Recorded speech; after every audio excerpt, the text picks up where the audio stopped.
হাসপাতাল চত্বরে আতশবাজির তাণ্ডব। মঙ্গলবার রাতে ইসলামপুর মহকুমা হাসপাতাল চত্বরে দেদার আতশবাজি ফাটানো হলো। হাসপাতাল চত্বরেই জেলা পরিষদ ভবন। বর্তমানে একটি বেসরকারি সংস্থার কাছে তার লিজ দেওয়া হয়। সেখানে মাঝে মধ্যেই বিয়ের অনুষ্ঠান হয়। মঙ্গলবার রাতে এমনই এক অনুষ্ঠানে ফাটানো হয় আতশবাজি।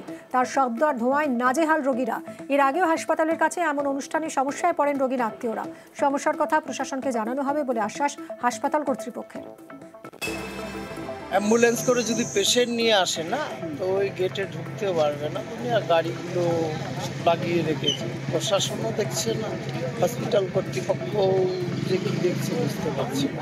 আমি গাড়িটা নিয়ে আসতে পারলাম না। পেশেন্ট নিয়ে তো ঊর্ধ্বশ্বাসে গ্রামের লোক নিয়ে আসে, তো সেই মুহূর্তে হয়তো ঢুকতে পারবে না। এর আগেও এরকম ঘটনা ঘটেছে বলতে বাজি সংক্রান্ত হয়নি, বাট পার্কিং সংক্রান্ত নিয়ে হয়েছিল। তো সেই সংক্রান্ত সব তখন যখন হয় তখন আমরা ওনাদের লিখিতভাবে আবেদন করি যে এরকম ভাবে যেন বিয়ে বাড়ি অনুষ্ঠান যখন হয় তখন কোনো একটা ব্যক্তিগত ব্যবস্থা নিয়ে থাকে যাতে হসপিটালে কোনো কর্মী বা হসপিটালে আসা যাওয়া কোনো পেশেন্টের জন্য কোনো অসুবিধা না হয়। তো এই স্কাই শটের ব্যাপারেও আমরা যে কোনো একটা ওনাদের ভাবে একটা লিখিত অভিযোগ জানাবো যাতে আগামী দিন যেন জানাতে বলি এরকম কোনো পদক্ষেপ ছিল না।